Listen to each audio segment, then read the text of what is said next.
In the icy waters of the Arctic Sea, time seems to have frozen. It is in fact the scene of an extraordinary escapade. A giant crab, here because of one man's actions, is building an empire to match its insatiable appetite.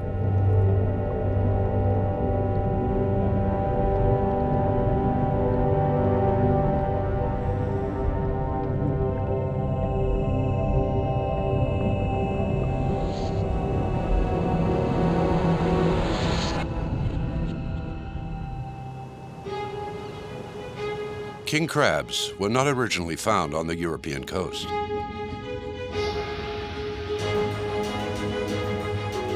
They were introduced here. They appeared in the north of Norway towards the end of the 70s. In just a few decades, they have conquered the northern European Arctic coast. How far will the giant crabs expand their territory? Should we be worried?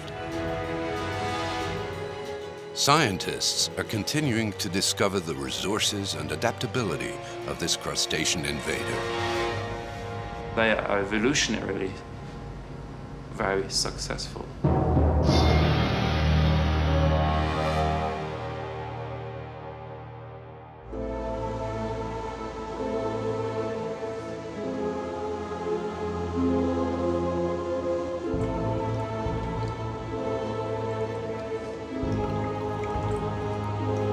Their leg span can reach up to 180 centimeters, and they can weigh up to 10 kilograms. The king crab is one of the largest shellfish in the underwater world. They are also called red king crabs.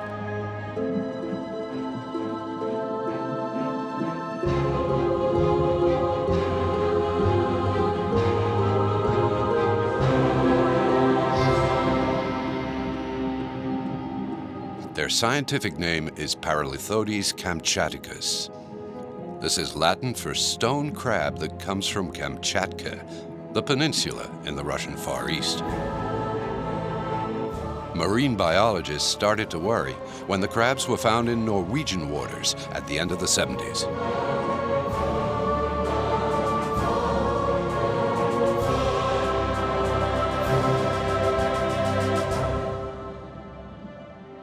I remember one time I was diving and I saw a king crab that was eating bivalve, and I got closer to the crab, and suddenly it just raises up on the back legs and having the claws right in the up in the water, and I was so scared. So I went back and started to get another way away from the crab. So it's really frightening. The water is very cold and highly oxygenated. The Arctic seas have a rich biodiversity.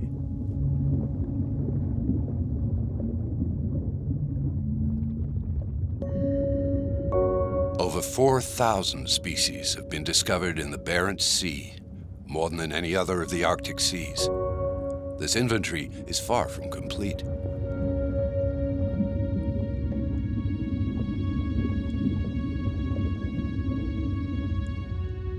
Like all polar systems, the Barents Sea Arctic ecosystem is characterized by high biological productivity and home to many rare species.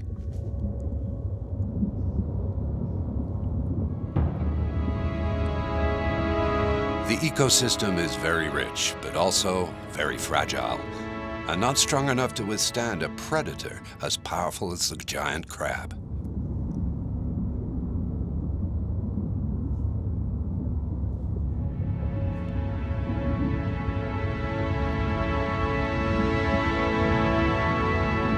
King crab is continuing to thrive in this hitherto preserved environment and is depopulating the seabed. This is resulting in a change in the balance of the species.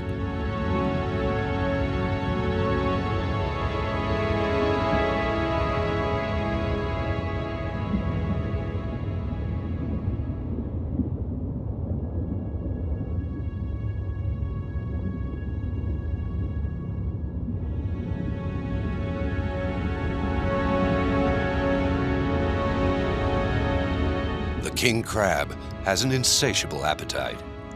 It's an omnivore, and it devours all prey that comes within its reach.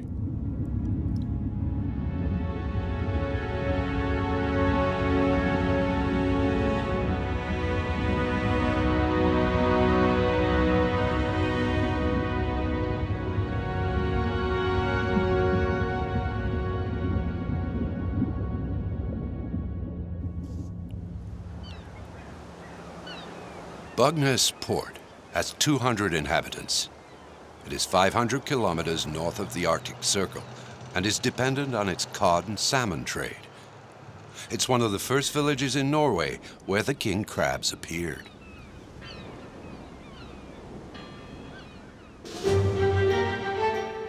The first catch in 1977 caused a commotion. The public was curious as well as scared. The fishermen who caught the first king crabs were proud of their catch, but they didn't know what to think of these unusual crabs.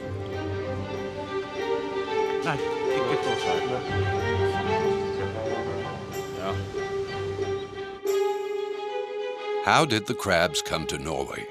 At the beginning of the last century, they were only found in the North Pacific.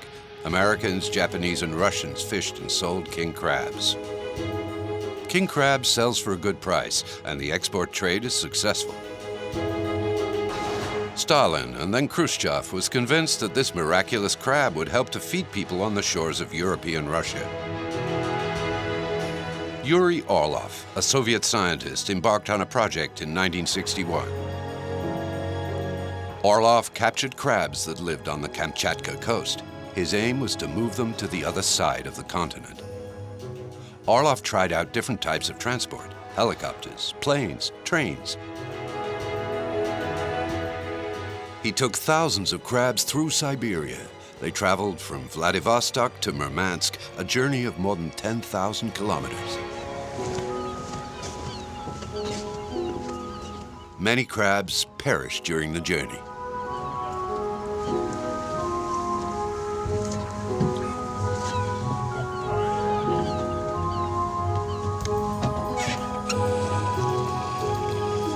Orlov didn't give up until he had achieved what he had set out to do. In the late 60s, a selection of fertilized females arrived safely at their destination.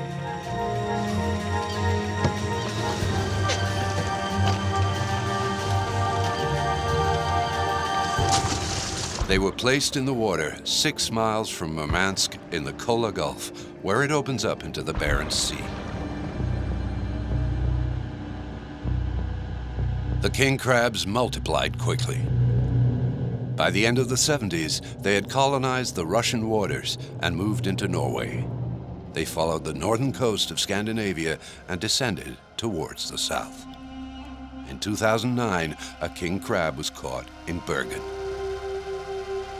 The king crabs should have been deterred by the warmer waters as they headed southwards. However, they moved on to colonize the northern fjords. The maze of steep and plunging cliffs does not discourage the king crab. This concerns Liz Lindahl, the senior marine biologist at the Institute of Marine Research in Norway.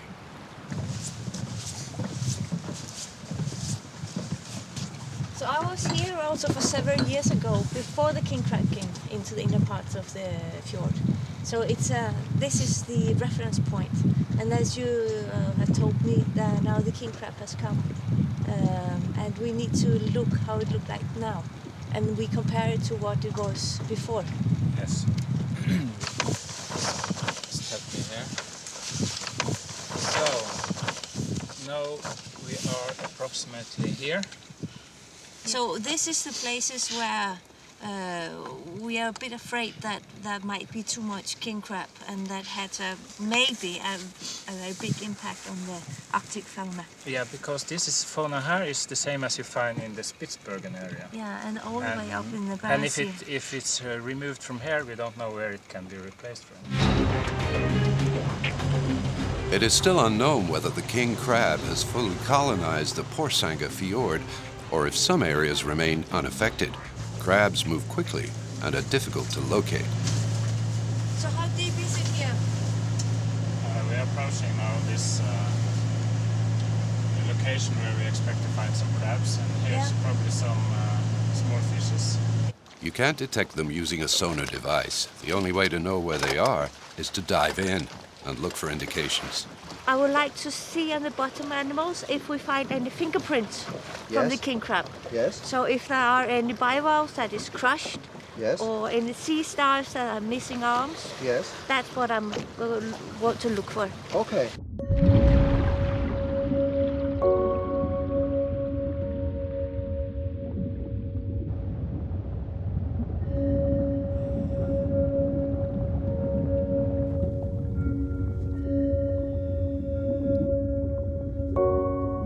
You can't always see the king crabs under the marine vegetation.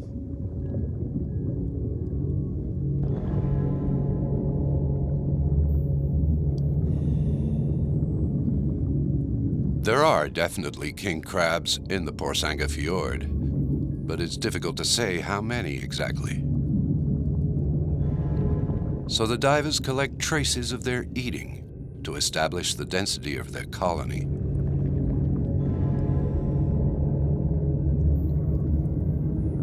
Biologists examine discarded shells in order to determine whether the predator was a crab rather than a seal or a seabird.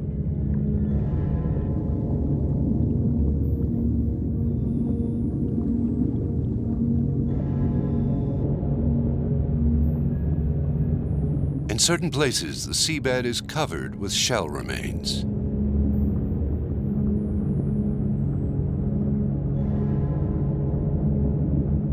The wildlife that is usually present here has disappeared.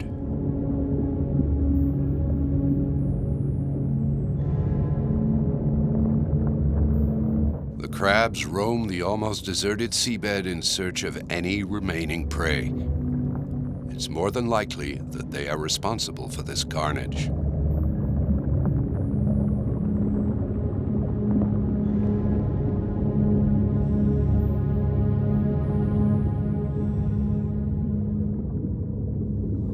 This is a standard-sized male king crab. The biologists are taking it to a laboratory to study its predatory habits.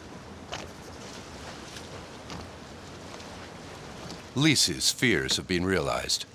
During the last 10 years, the crabs have come to Porsanger, a fjord that travels more than 60 miles inland, and have settled almost everywhere.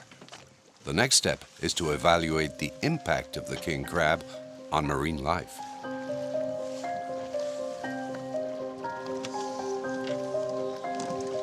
Their claws are long and agile. Their function is not just mechanical. They're extremely sophisticated, and they enable the crabs to locate their prey. Underneath its prickly shell, the king crab hides a network of highly sensitive sensors along its legs. They send a stream of information to the brain.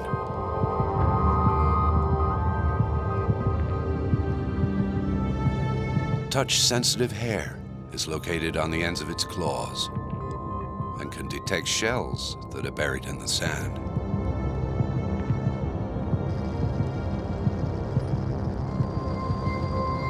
It captures and manipulates its victims with menacing skill.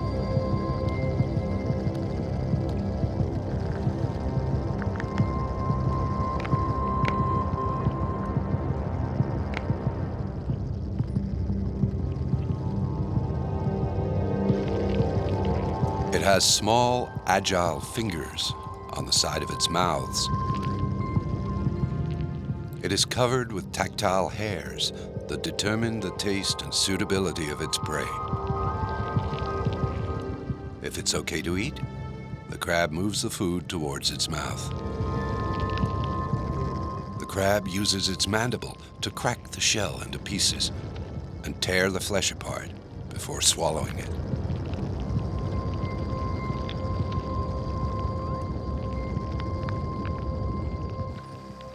The biologists look at the unedited images.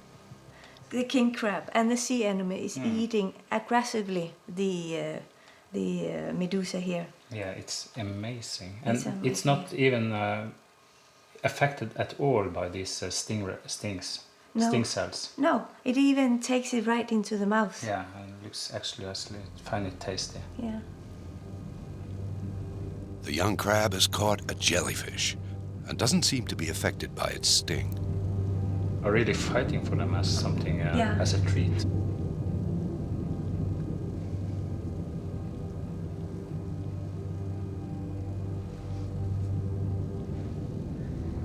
That's Seems amazing. like the king crab is winning. He can even taking out of the sea anemones. Dragging it out of the Yeah. mouth, yeah.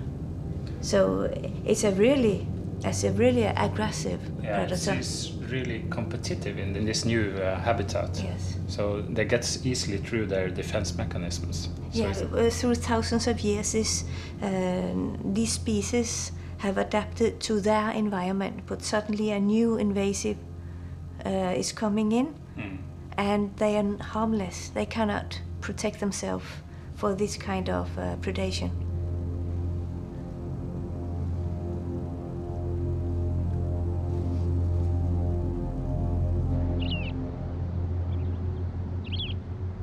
Lise visits a study center near the city of Tromsø in order to learn more about the king crab's diet.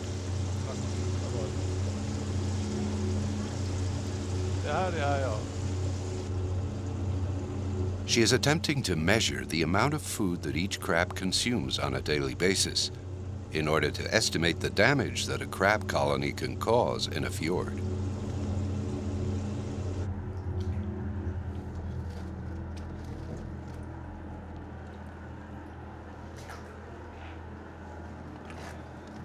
Lise distributes prey to the captive crabs. The prey has been counted. This investigation is very important because we need to know what it is eating, what size of prey it is eating, and also how fast it is eating. Because without this, we will not be able to make any calculation about how fast the nature and environment will change in future. So this is a very important experiment.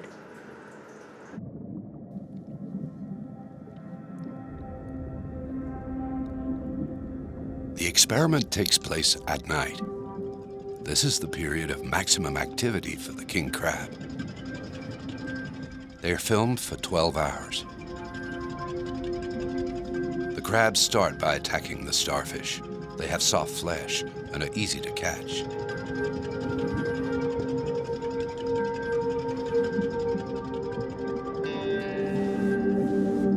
They then start devouring the sea urchins. The crabs easily pierce their armor in spite of their spines.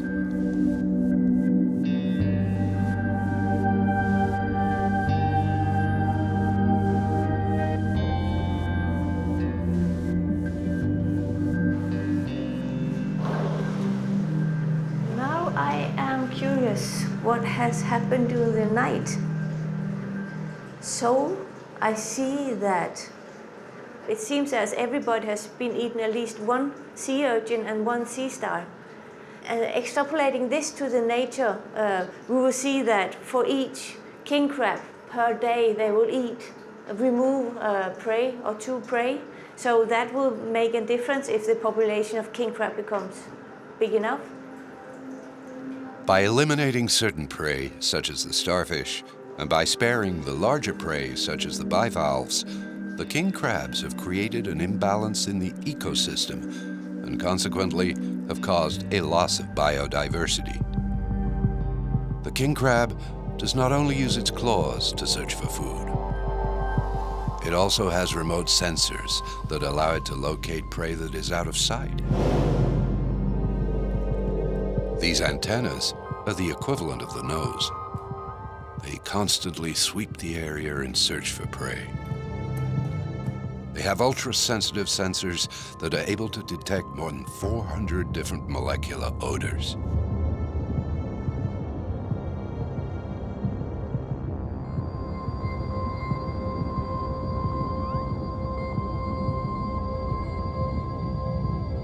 The crab lurks, on full alert. in the hunting area.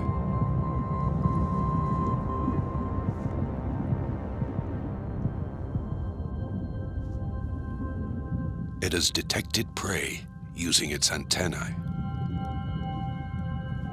It comes across a sea urchin.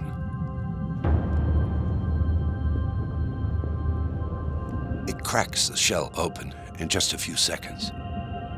The shell gives the crab the calcium it needs to strengthen its own shell.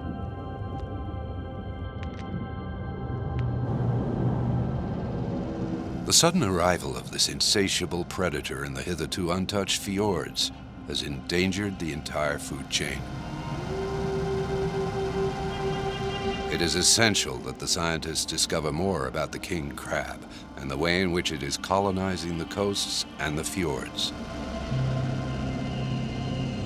Jan Sundhed, a biologist at the Institute of Marine Research in Norway, is studying their movement. We attach this to the single crab and release the crab in an area, and then we put some buoys to what we call receivers, acoustic receivers, that actually can detect these small tagging signals or tag signals from each individual crab. Put it here on the leg on the crab, so each of these 25 crabs were actually carrying one of these. And the frequency of these tags were so particular that we can identify each crab. So we can say crab number 14 went from there to there, and so on. What the experiment showed us was that the crab moves all the time. It doesn't sit still at any time. It's continuously moving. The king crab is always on the move. It is continually exploring new areas. It surmounts obstacles with ease.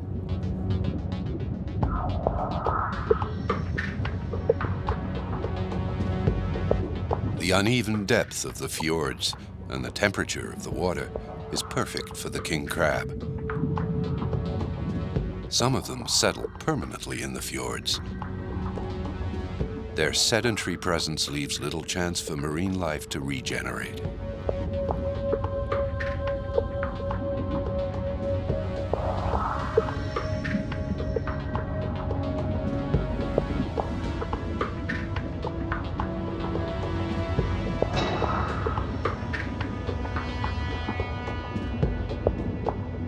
Unlike most other crabs that move laterally, the king crab can walk forward at a rapid pace and can travel up to 6 miles per day.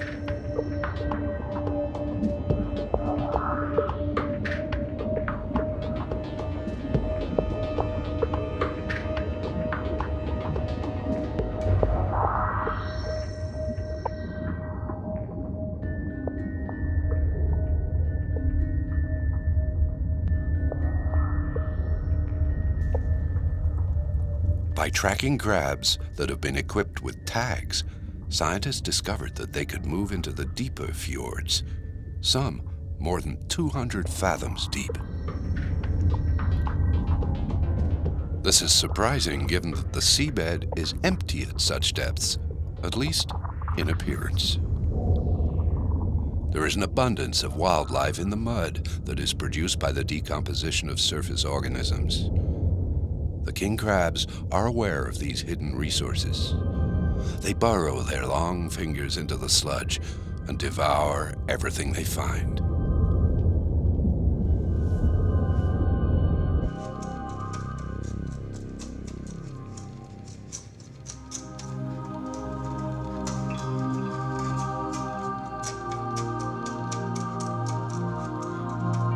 Tiny organisms inhabit the sedimentary sludge. The king crabs like to consume them. Since the creatures are small, the crabs need to excavate large areas to consume large amounts.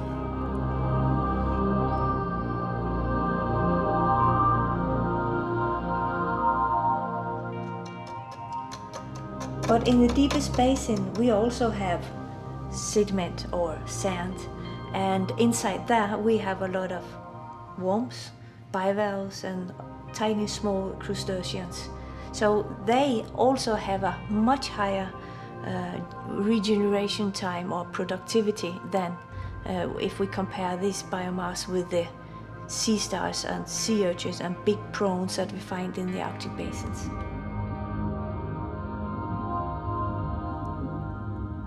The sludge is at the bottom of the food chain. Worms and other tiny organisms play an important role in the recycling of organic matter and oxygen. If they disappear, the seabed will become sterile and the entire food chain will be weakened.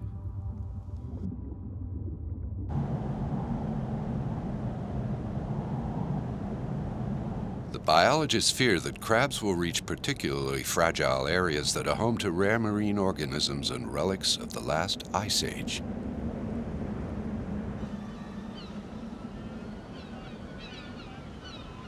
Jan Sundet and his colleagues from the University of Tromsø are on an observation ship. They are situated at the far end of the Porsanger Fjord. It's not yet known if the crabs have reached this area. A camera has been submerged underwater to film the seabed. The water is 4 degrees and it is 17 meters deep. Suddenly, the camera captures something remarkable.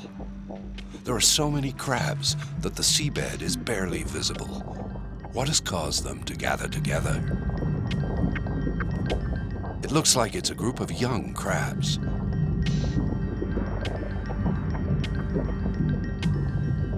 Scientists believe that the young crabs form large and compact groups in order to deter predators. These group formations could also be a phase of socialization. Jan takes a closer look and discovers something else. The group leaves behind countless empty shells. They have shed their external skeletons that have become too small for them during a period of growth. A steroid hormone secretion causes the obsolete shell to crack open. The new shell is still soft.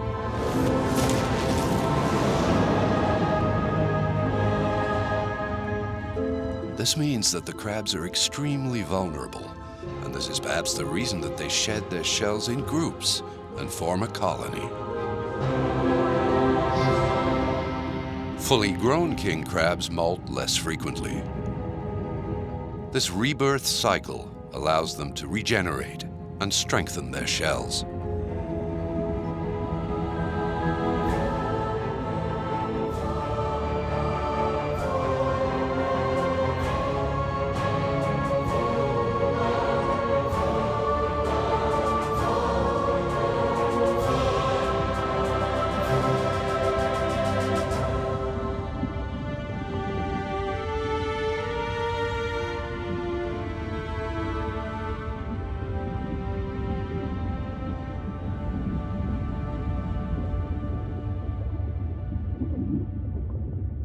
The number of predators of the king crabs decreases once they are fully grown, because their shells have become strong enough to protect against attacks. The wolffish has spectacular canine-like teeth and is called the boot eater by fishermen, but it's not big enough to take on a king crab. The snake-headed fish can measure 5 feet and weigh 30 pounds.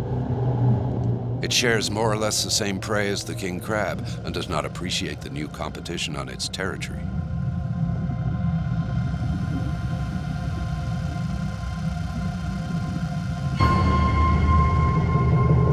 This king crab has seen its rival and shows its white undershell in an attempt to intimidate it.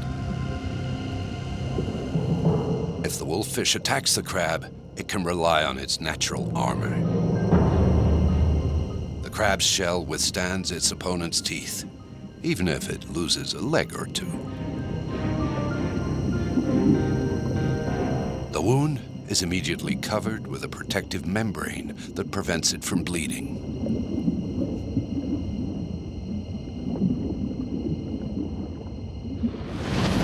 A stub quickly forms. It will then develop into a new leg. The leg will eventually grow back completely. However, regrowth takes time because the leg develops when the crab sheds its shell.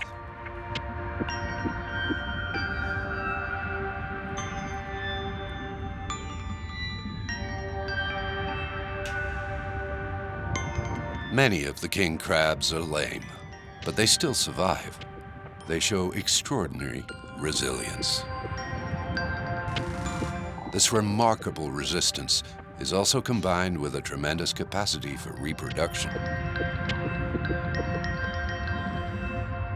Scientists have studied their reproduction habits in depth.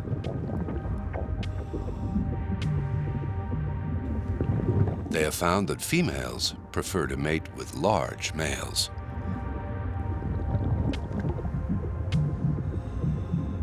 The life expectancy of the king crab is 20 to 30 years. They become adults when they are between 4 and 7 years old. Biologists examine the proportion of large males and females of reproductive age in order to predict the growth of a colony. The breeding season begins in spring. It is an essential stage in the life cycle of a king crab. Females emit pheromones that attract males, who in turn respond to this mating call. The male takes hold of the female and carries her.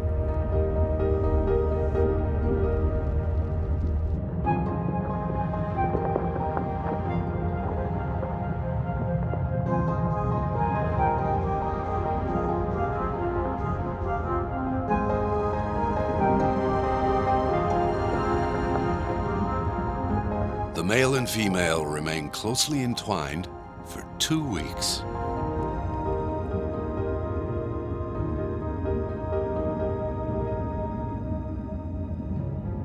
Neither of them feed until the female is ready to be fertilized.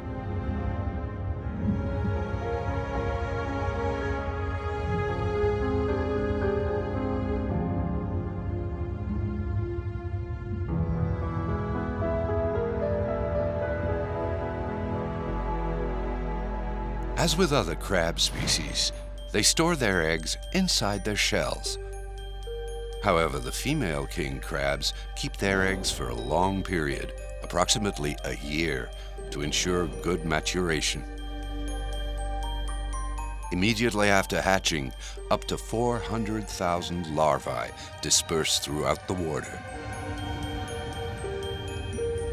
Currents carry them for miles on end, and they survive despite the large temperature differences.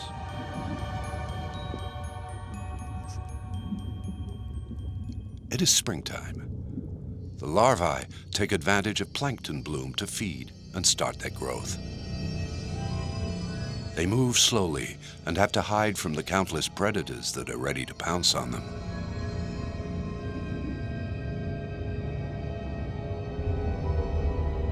The surviving larvae begin a series of transformations before they reach their final form.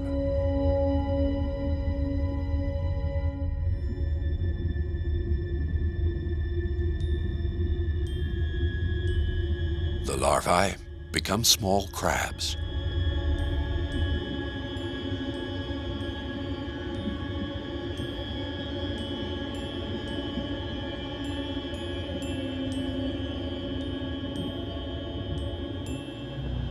The king crab appears to be an invincible conqueror. Only one species seems able to overcome this creature that is taking over the Norwegian waters: humans. In many Finnmark villages like Bugnes, the fishermen have quickly realized that the invasion of king crabs represents an opportunity. Begin like a problem, because the king crab first species, when they came, they went into the cod nets and disturbed the fishing of cod. And me and another guy, we was running a fish factory, mostly for salmon and cod. So we have to help the fishermen to finance the problem. But then when we saw the king crab, more and more came in the nets, we also saw, of course, that this is can be exclusive meat. Some years ago, I took the value of king crab, the landings from the fishermen. It was 100 million Norwegian kroner, and 60% of those was created in small villages like Bugenes, with 200 people or more or less. So king crab is a blessing to small places that have not so many options regarding creating working places and industry. The Norwegian fishermen have started crab fishing, but unlike in Kamtchatcka and Alaska in the 20th century, they have not built factory ships.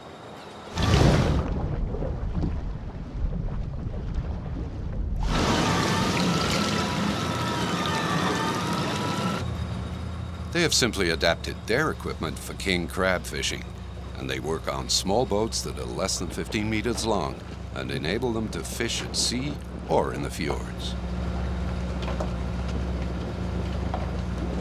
The first time we fishing was in 1993.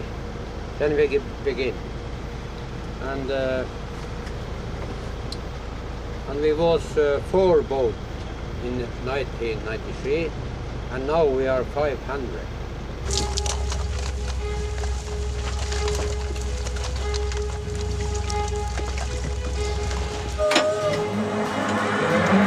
The Ministry of Fisheries has imposed fishing limits.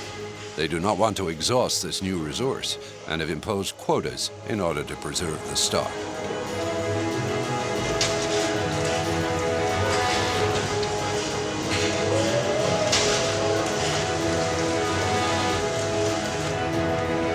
In a way, the fishermen have become allies to the crab invaders. As far as I know, no examples around the world that people are fishing on introduced species.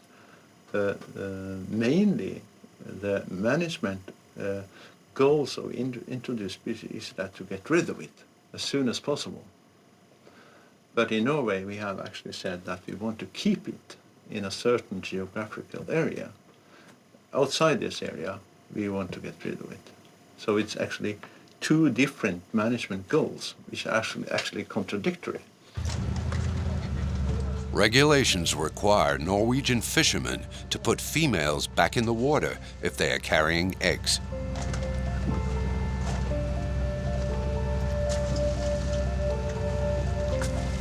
In the end, public opinion in Norway is divided. Biodiversity experts want to eliminate the crabs, whilst fishermen want to keep them in the area. The Norwegian fishermen are prolonging the idea the Russians had of using nature for their own economic gain. They're not the only ones. In the North Pacific, in the region where the king crab originates from, people are pursuing the same goals. The crab population here in Alaska has drastically declined since the 80s, when it became a victim of overfishing.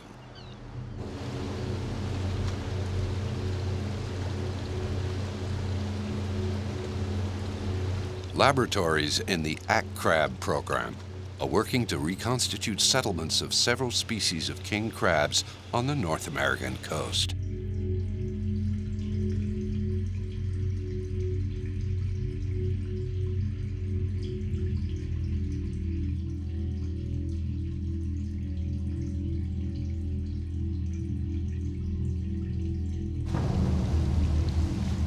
Scientists hope that their studies will enable commercial fishing to resume.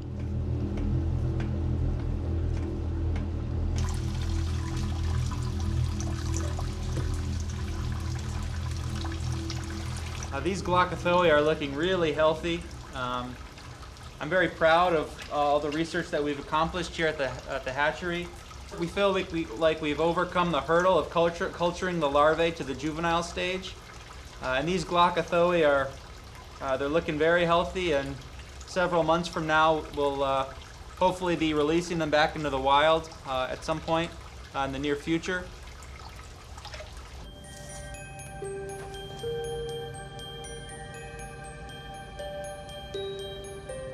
The idea with this stock enhancement project is that we would be culturing the juvenile to increase natural survival of the larvae to overcome some of these population bottlenecks at the early life history stages.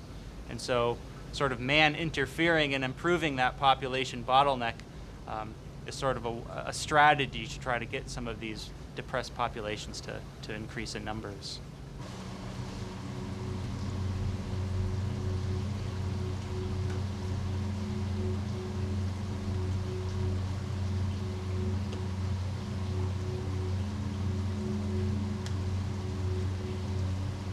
Before releasing the crabs bred in captivity, scientists ensure that they will not impoverish the genetic stock of wild crabs or transmit any diseases to them.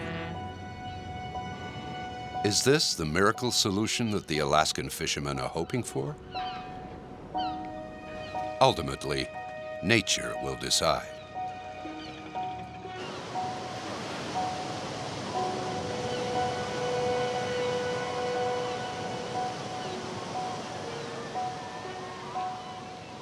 Yeah, I look out at the ocean and I think it might be nice to release crabs into Resurrection Bay someday. I can imagine them released into the ocean and spreading out and really thriving here.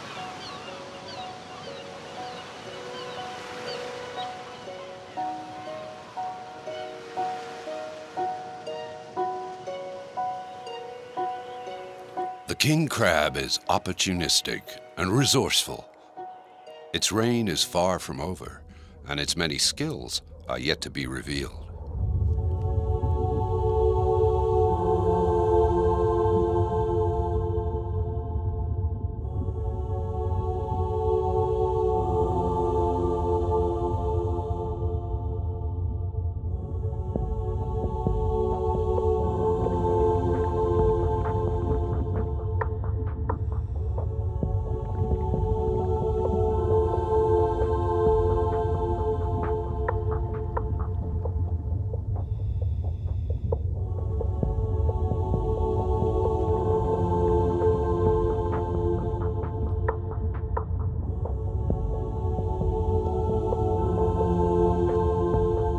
The king crab prefers cool waters.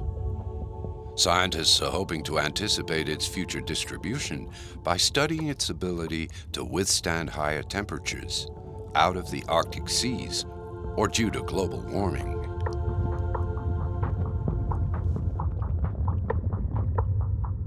The crabs, as all other kind of animals, they are optimizing their behavior dependent on the environmental conditions in this area. So maybe the future king crab in this area will actually be able to tolerate higher temperatures than we have seen in the Bering Sea. For instance, we have done some study on the larvae, and we have got some surprising results showing that the larvae are able to survive much higher temperature than we expected regarding the studies that has been carried out in the Bering Sea.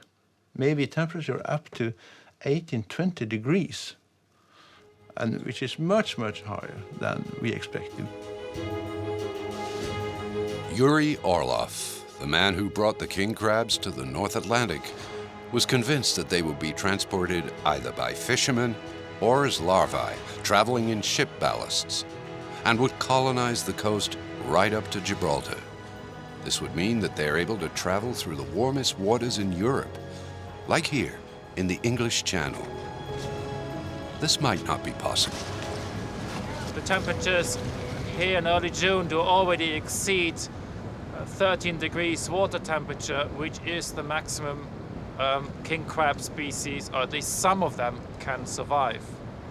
We may find them up in Scotland, and they are obviously species along Norway, but in the light of global warming, it is even more unlikely that they spread further south. Here we have a marvelous specimen. The king crab therefore has a higher chance of survival and expansion in the polar regions. It's possible that they could cross the deep ocean waters that separate two continental fringes. What depths can a king crab survive in? This is what Sven wants to find out. The crab is placed in a pressurized chamber. A probe is used to measure its heartbeat. Its cardiac rhythm indicates its resistance.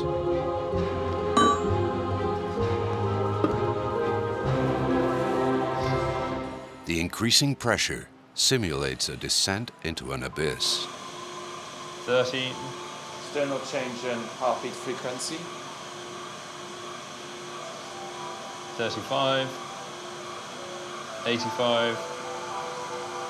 Yes, I think we are passing a threshold slowly. The heartbeat is starting to slow down again. So at 120.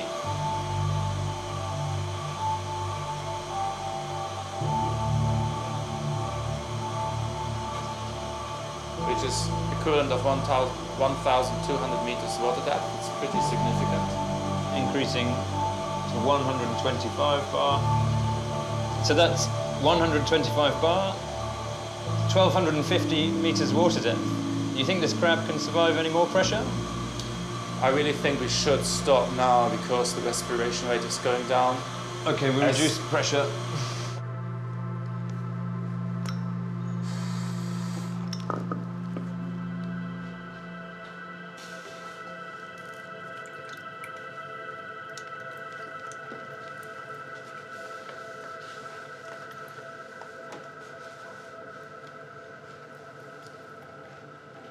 It's very active, so it did really survive this pressure treatment well.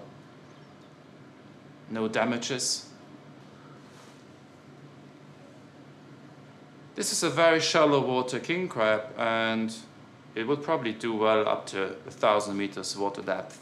So this would not enable it to cross the deep ocean abyss, but it could move along ocean ridges, which are often considered to be highways through the deep sea or the outer continental margins. They know how to survive. They have colonized the oceans globally where they're cold enough. So they are evolutionarily very successful.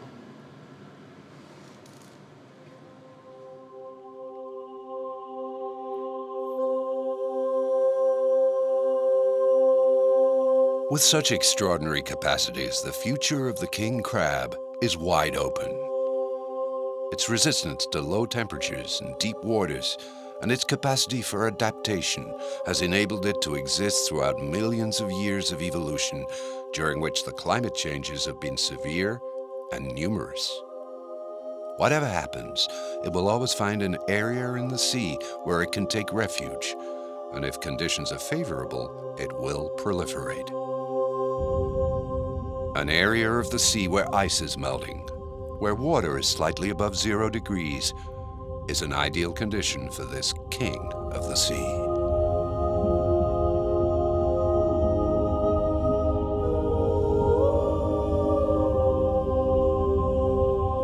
The future of the king crab continues to be determined by humans, but we by no means control its evolution.